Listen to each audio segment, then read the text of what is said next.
Sana maraming bata, sana maraming anak. Si Paolo, mabait talaga si Paolo. Aalagaan niya si Mai. Alam ko. Si Mai, sana alagaan mo rin si Pao. Yun. Sana magtuloy-tuloy. And best wishes. Good luck sa journey nyo sa buhay. Sana. See you sa Singapore. Babalik na ulit yan eh. Doon ang honeymoon nila. Okay. Cheers to the newlyweds. Congratulations to the both of you. Tama ba? To the both of you. Paolo, first of all, I would like to welcome to our family. Welcome to our to the Malaya family. Finally, legal na. Ayun. Di ba? Tama ba? Yun. So, brief lang siguro nung love story nyo na alam ko naman na for the first time na nakita mo yung kapatid ko, alam ko naman talaga na gustong-gusto ko na siya. And, yun, sobrang thankful din kami dahil you care for her so much na sobrang okay. Ang daming pwedeng i-wish. Siyempre, una, more blessings from the Lord to shower you all throughout your married life. Second, children, siyempre, yun ang magpapasaya ng family nyo. And I know, i-care nyo naman sila the way your parents cared for you and raised you, and how they raised you. Yun, second. Ano ba?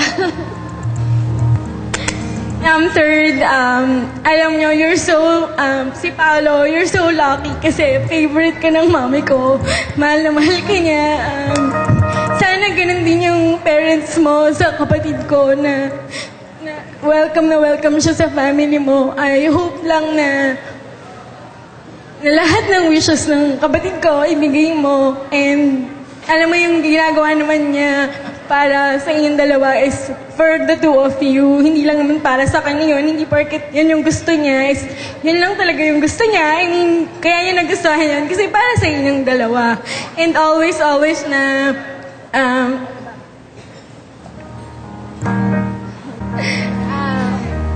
ayan. And lastly, yun nga, na love and love always. Forgive and forgive always. And always yung communication, yun, number one yun. Yun lang, love, forgive, and always communicate. Okay? Yun yung wish ko to the both of you. Congratulations and best wishes. Congratulations and that's it.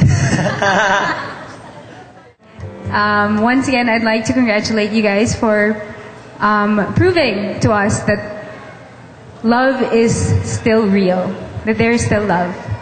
And I wish you all the love and laughter and happily ever after. And, you know, Mai's always been a good leader, even in the team in volleyball. So I guess the final word for the groom is, you know who's the boss. You know you should never answer back. And I'm sure all the husbands here would agree with me. They're always right. Correct? So cheers to that. I wish you all the best in life.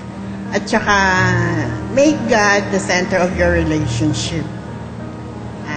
Paolo, lagot ka sa akin pag umiyak si May. Sa mga bautistas and salangsangs,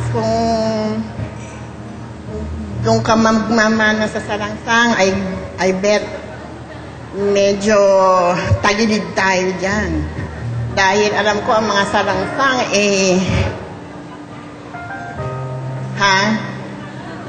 feel you sa girls. Ang mga bautista, alam ko, faithful. Totoo ba yun faithful ang mga bautista? 2 thumbs up pa yun sa mga bautista. Pag may problema, May, sumbong sa akin. Ako bahala. Isang bigwas lang yan. Good luck to the two of you. For Paolo, sabi nga ng mami mo, make God the center of your life. And because of that, you know what to do then if there's some problem between you and Mai, okay? Second is there's some kind of a problem, or I mean there's an argument.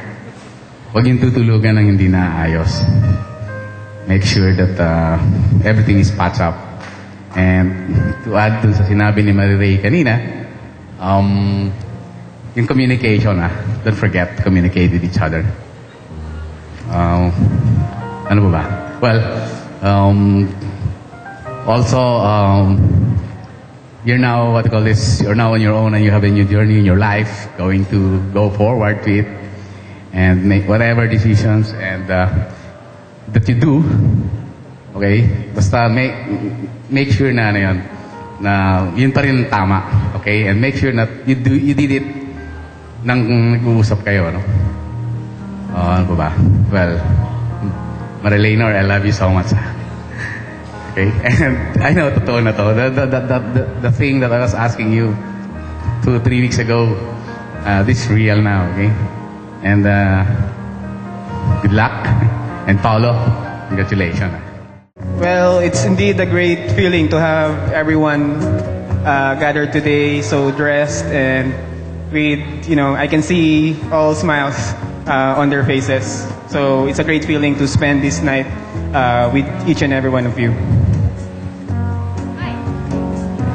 I'm so happy, of course, kasi from Singapore, nagpunta dito, the rest of the people. Tapos actually, nung mga nag-RSVP, we never thought na halos lahat nag-confirm the fact na weekday to. So, we thank you so much nung pagdating nyo. Saka si Lord, syempre. Kundi dahil kay Lord, hindi siguro mag yung wedding namin. So, yun.